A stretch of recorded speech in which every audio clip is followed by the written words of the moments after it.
All right, I think we're live. Andy Larsen, Eric Walden, and Gordon Monson here. Just a couple hours after we learned of Jerry Sloan's passing this morning. It sounds like we've got good audio now, which is good. Eric and I are the Utah Jazz beat writers. Gordon Monson, longtime columnist for the Salt Lake Tribune. We're here just going to spend a few minutes talking about Jerry Sloan, the life, the legacy, and what he meant to us and the community. Just kind of seemed like the right thing to do. So, Gordon, if you don't mind, I'll have you go first. You've covered this team for the longest. You probably knew Jerry personally the best out of all of us. What was your reaction this morning? Well, unfortunately, it wasn't a surprise. I mean, we had been hearing for quite some time about Jerry's deteriorating condition. And in fact, I wrote a column about it last summer saying that he was sort of in this slide. And so I've been thinking about this for a long, long time. And there's so much to say about Jerry Sloan. I mean, it's been, he's a legend. And I covered him for as long as I can remember. And just what a life this guy lived. That's the first thing that came to my mind. The guy comes out of countrified poverty in Southern Illinois, essentially, and uses all the things he used to preach in his own life to fashion a career that was remarkable. And he stayed true to those principles. I remember going to McLeansboro and talking to Jerry's associates there. Never forget, and I've written about this, I'm rolling down Route 242, going into McLeansboro. I see a little place over on the right-hand side of the road called Don's Liquor Hut. So I stop there, go in. There's a Utah Jazz poster on the wall. And I start talking to Don, who owned the Liquor Hut. And I said, do you know Jerry Sloan? He said, yeah, we all know him. He comes in here all the time. And we sit down a while and talk about life and talk about the simple things, the important things. And another guy walked up behind me, and he was a milkman in town. And he starts talking about how his dad goes fishing with Jerry. And another guy comes in, and he says, I think I met like 4 different guys named Snook, Beezer, Sleepy, and Busy or something like that. And I don't think they had a full set of teeth amongst all of them, but really good people. And they couldn't say anything other than Jerry has never changed. Jerry is the same guy as an accomplished Hall of Famer as he was a kid growing up. And so I had enormous respect for Jerry, not just from a standpoint of all the things he accomplished, but just what he stood for. Just a hard-working, no nonsense perspective. And the thing about Jerry was he knew he was smart, he knew he was capable, but he was super humble. And I remember asking Bobby, his wife of 41 years, about that attitude. And she said he was the youngest of 10 kids. Said everybody around the dinner table was just like, shut up, you'll be lucky if there's anything left to eat, So Jerry kind of allowed that to shape him straight through to start. Eric, you've been talking to, getting quotes from people who knew Jerry really well over the last few days. What have you heard from those people, and what is their outpouring of sympathy been like so far? Yeah, so actually, this has gone back even further from when Gordon kind of let us know when, Jerry was, his condition was deteriorating. We kind of made it a point, right then and there to start talking to people. And so when you and I were in, pregame scrums meeting with visiting coaches, we made it a point to speak with them and ask them about, memories of Jerry, some of the guys who've been around for a while, some of the guys who were, maybe played against him or who were players back when he was coaching. Man, the one that immediately came to mind from all the coaches was Greg Popovich, who just had, when Pop feels like being loquacious, he can turn a phrase like few other coaches in the league. And he said of Jerry Sloan that he was a wonderful example of consistency, mental and physical toughness, demanding but fair, suffered no fools, took no prisoners. And I never had the opportunity to meet Jerry Sloan. I got into sports journalism. I was working behind the scenes for most of my career. And so by the time I got onto this front side of it and writing about it, Jerry had long since kind of, been subjected to the effects of Parkinson's and Lewy body dementia. So, but just everyone who I talk to, they initially start off with stories about Jerry being hard-nosed was the expression that I think came up the most often. He was a hard-nosed guy. But among the other qualities, once they got past kind of the initial platitudes about, all-time great coach, legendary coach, we had a lot of respect for him. We tried to emulate him and all of that. People would inevitably kind of bring about this juxtaposition. We all remember Jerry as the fire-breathing, hot-headed guy out on the court who, if he thought a referee was giving him the business, he wasn't afraid to let him know. We've seen the videos of like him challenging Dennis Rodman to a fight back in the day. And so, we have these images of Jerry Sloan as just this incredible competitor, this fiery competitor. And so I loved hearing kind of, the other side of stories. Blue Edwards had an incredible story where, in his first go round with the Jazz, he kind of famously was frequently at loggerheads with Jerry. There was this perception that they didn't get along, that, he didn't take everything that Jerry said as, immediate wisdom. And he told me the story about when he got traded back to the team, when he came back to Utah for a little bit.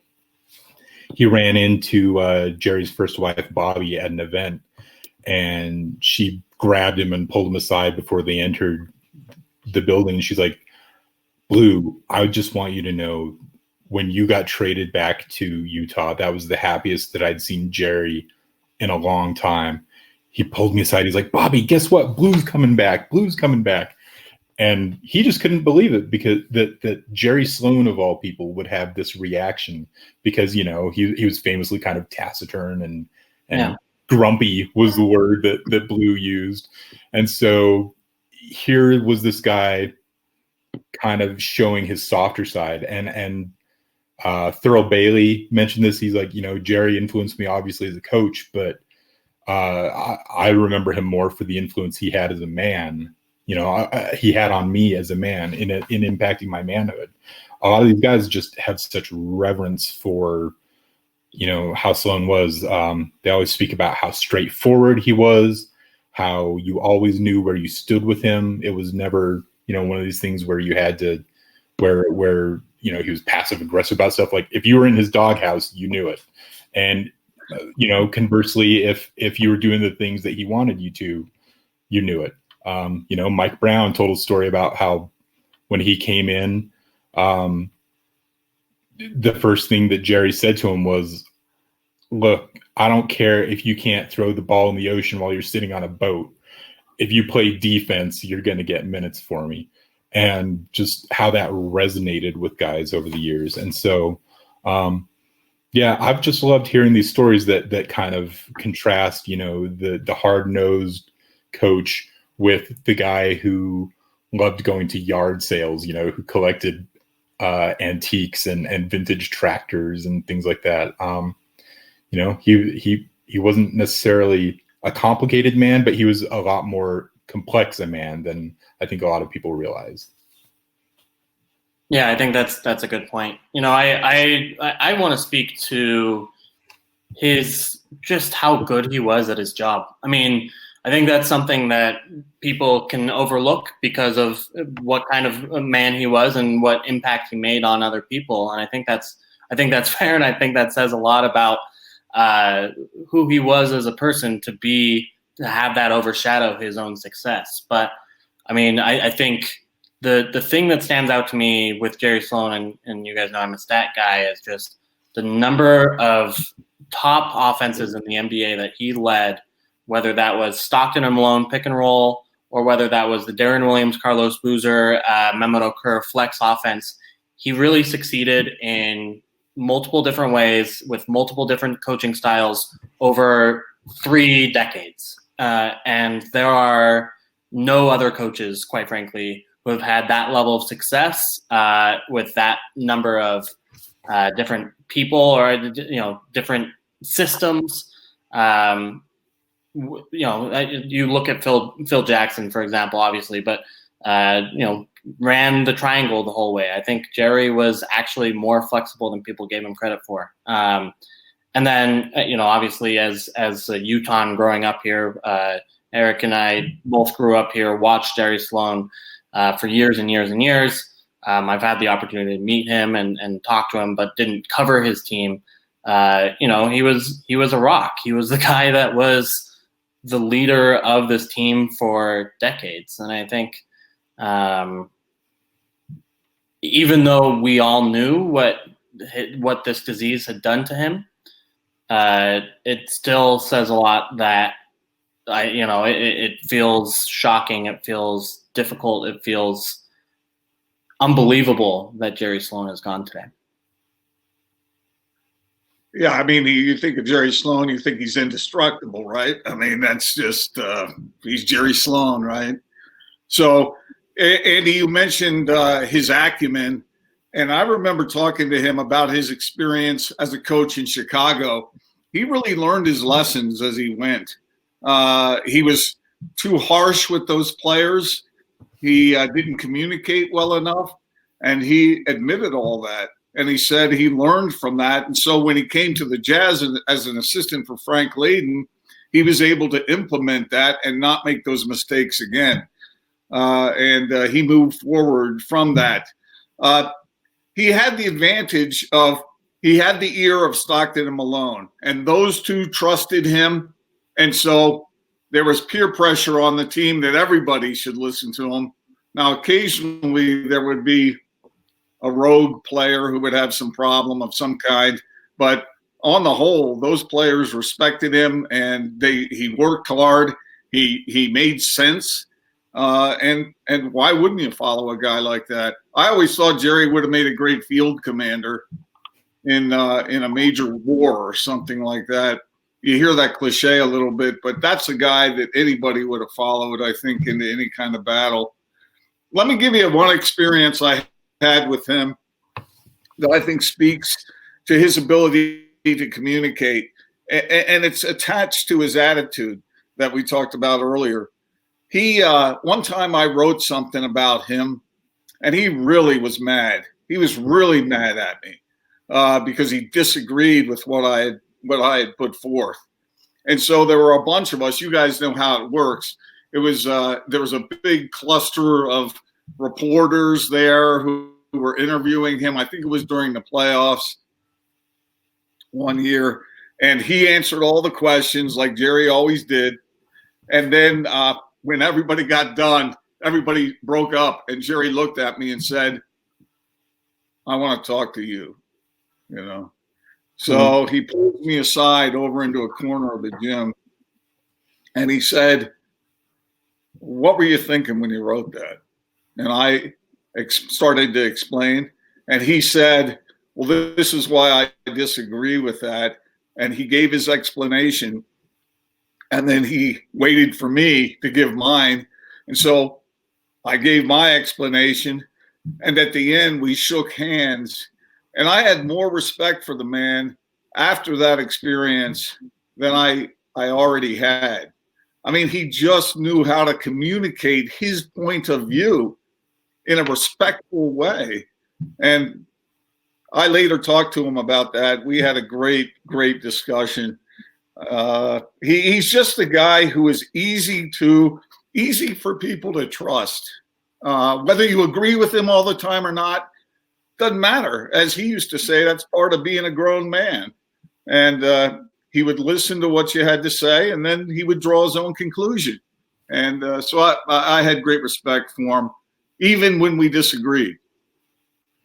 You know, that's interesting that you bring that up, Gordon, because that's honestly one of the things that I really regret not getting a chance to, you know, witness that, to be a part of that. I've had so many media members over the last weeks and months who relayed similar stories to that, you know, who said, you know, Jerry used to come eat his pregame meal in the media dining room, you know, before games. And it's like, how many, you know, Andy, you and I occasionally will see a coach or two, you know, an assistant coach or two come in there. How many head coaches have we ever seen in a media dining room pregame? And that was Jerry. And the thing that they inevitably said about him was he was just kind of inherently fair.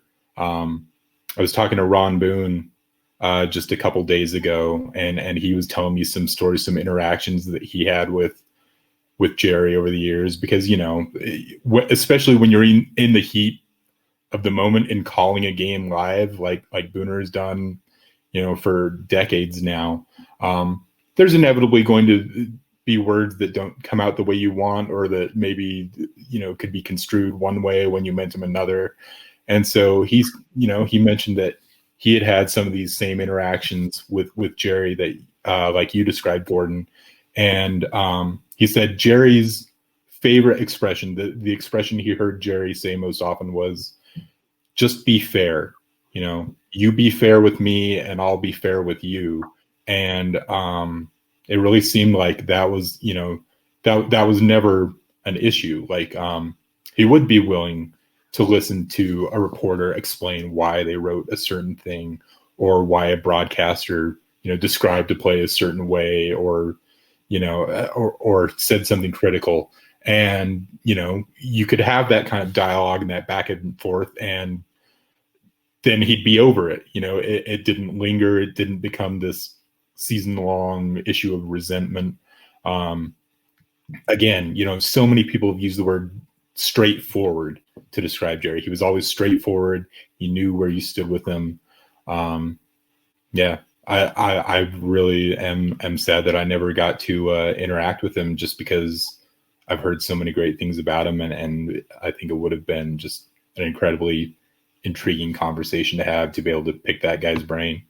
You know, one time I remember I was outside the locker room, and Ron McBride saw me standing there, and Jerry was there. And this was back when Mac was coaching the Utes. And he saw me talking to Jerry, and Ron yelled out, he said, "Hey, Jerry, you better watch out when you're talking to that guy. You know, be careful." You know, he was joking. I love Mac. But Jerry turned to him and he said, "You know, sometimes you need SOBs like that." And I mean, yeah, I mean, a tough guy who would listen. I think some people think of Jerry Sloan back in the day that he was intimidating, that what if you say the wrong thing? You know, how would he react to that? Just like you wrote, Eric, about him this morning, there was this interconnection with him of fierce and kind, you know, and it was really unique, especially amongst head coaches in the NBA. You just don't see that kind of combination very often. Yeah, agreed. And I think that's been something that people have been talking about, is that kindness. And then, you know, I think there was the on-court anger or sometimes outward displays of volcanic emotion, right? Like, former Tribune beat writer Ross Seiler just put this up on Facebook, and he did a great job covering the Jazz for a number of years. But he talked about the time where he was kicked out of a March game in Orlando 2 minutes and 12 seconds into the first quarter. And, I don't know if that's a world record, but that's that Jerry was capable of that, did not surprise anybody. Obviously, there was the Courtney Kirkland incident where he famously shoved a referee and got suspended for, it was 9 games, I believe, right? And we don't see coaches do that. I remember there was maybe the most famous Jazz Bear video ever is where put a swear jar next to the Jazz's bench and collected quarters every time Jerry said something that maybe crossed any line. And I think that kind of emotion and that kind of energy from coaches, we see coaches erupt certainly, but I think the NBA referees account, for example, tweeted out how Jerry maybe wasn't the most easy of coaches to deal with as a referee, but he was always fair and equitable in terms of who he sent those curse words to, if that makes sense. So, Andy, I've never seen anyone who could so masterfully string together colorful, profane language than Jerry Sloan. I mean, he had it down to an art. And when I heard it, it would make me laugh almost. Well, it usually wasn't aimed at me, so it was easier to laugh. But he knew how to he was a communicator, man. And I think he was a master psychologist. He knew, Jerry, as I said earlier, I met some of Jerry's friends down on the farm, and sometimes city folk, they mistake country folk for not being smart. This couldn't be farther from the truth. I met his friends. They were smart as can be, just like Jerry. Really smart and wise as far as the ways of the world. He knew what he was doing. He knew how to communicate his message. And he was a psychologist. And he used that psychology mixed in with his candor in a way that was very effective. And he got to the point where he really didn't have to speak many words to motivate his players. They knew what he wanted and what he stood for more than any other coach I can think of. A guy like that walks into the locker room, walks out on the court, stands next to the bench, and all you got to do, if you've been around him, is look at him, and you know exactly what he wants you to do, what he expects you to do. And by golly, these players did not want to disappoint. So many people have brought up the volatility as one of Sloan's famous characteristics. I think we'd be remiss if we didn't talk about his kind of legendary toughness. That's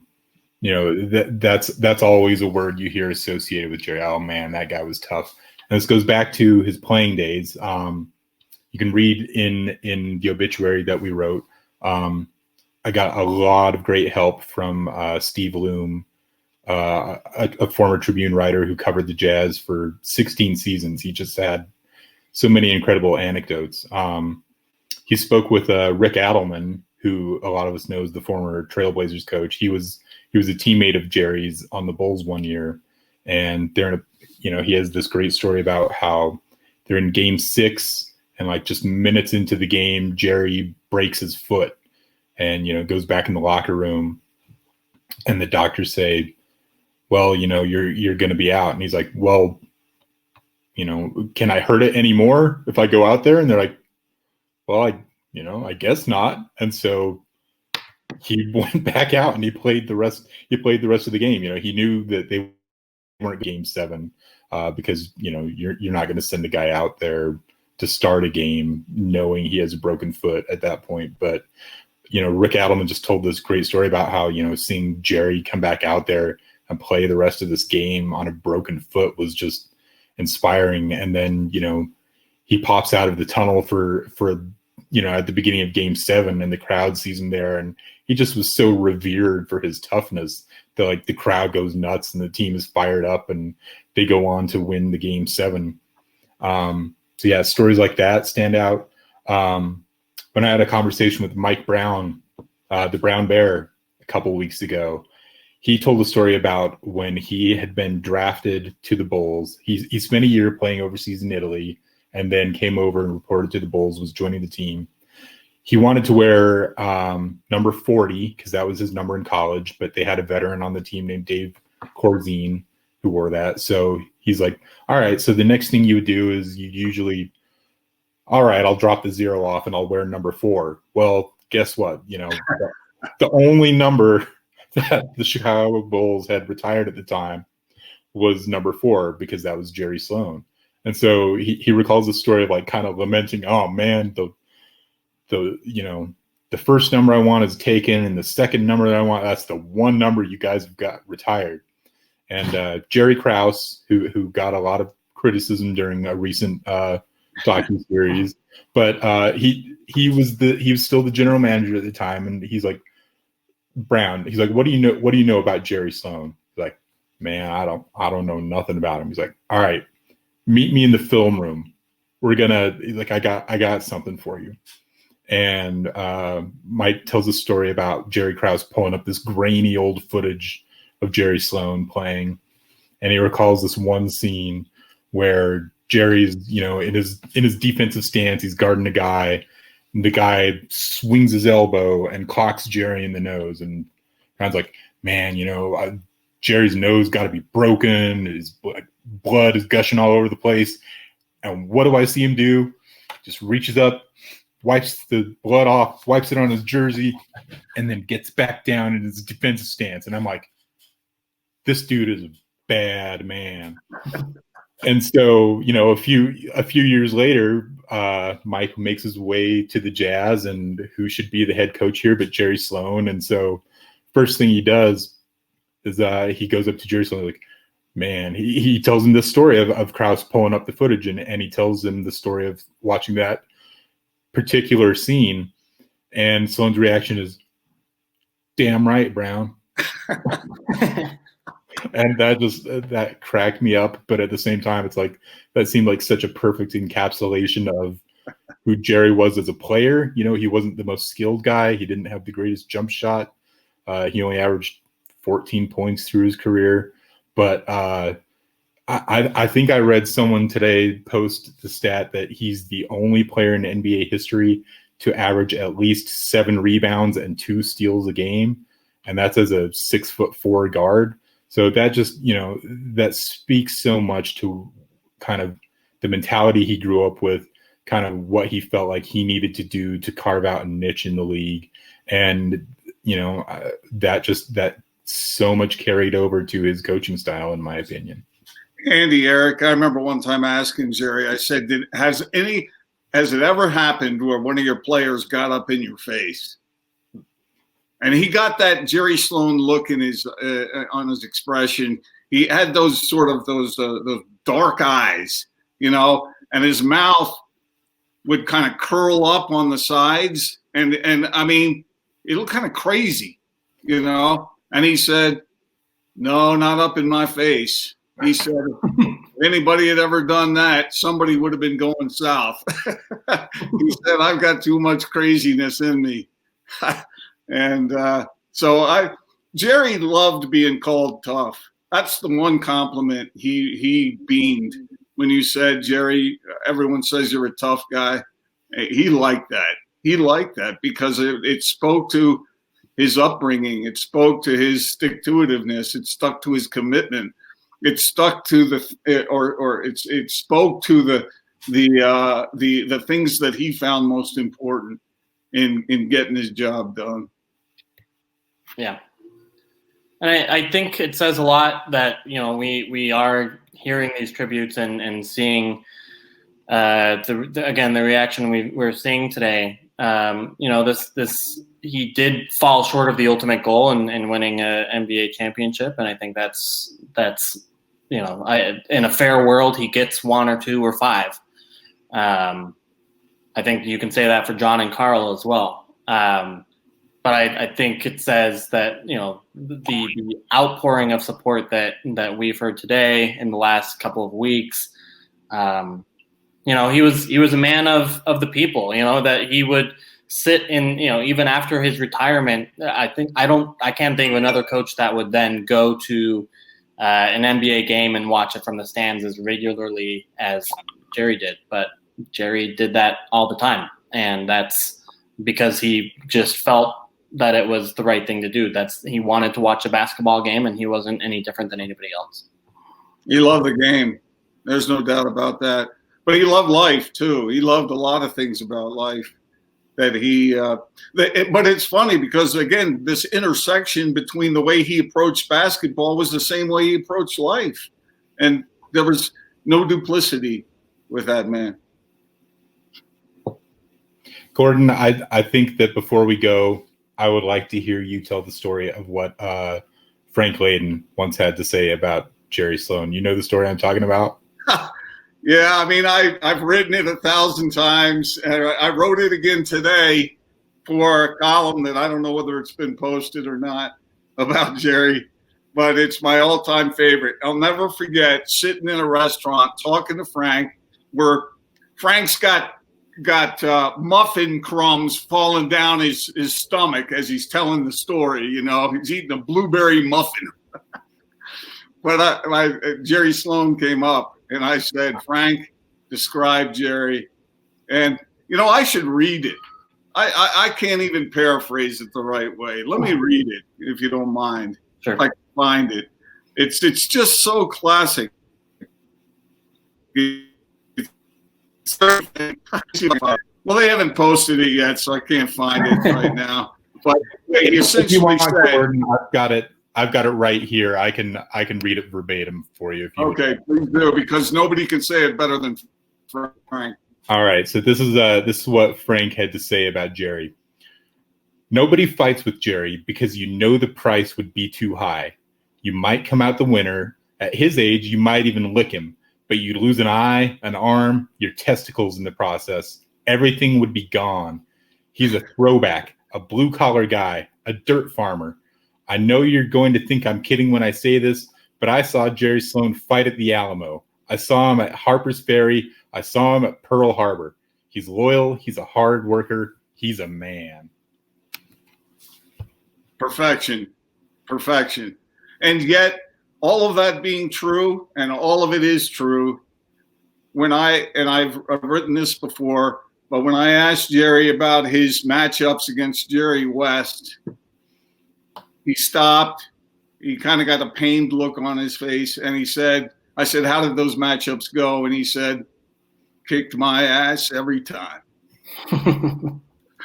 It's just that kind of humility matched with his kind of accomplishment, achievement, toughness, all the things you guys have been talking about.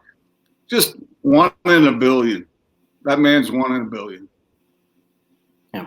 Well, I think that's a good way to wrap up the tremendous story from Frank Layden and on this Trib Talk on what Jerry meant to the community and who he was as a person, from some of the people who have talked to him most and covered him most in Gordon's case. So, as always, continue to subscribe to the Salt Lake Tribune. Keep your tabs open here on sltrib.com/Utah Jazz. We're going to continue to cover Jerry and what he meant to this community. But for now, Andy Larsen, Eric Walden, and Gordon Monson signing out.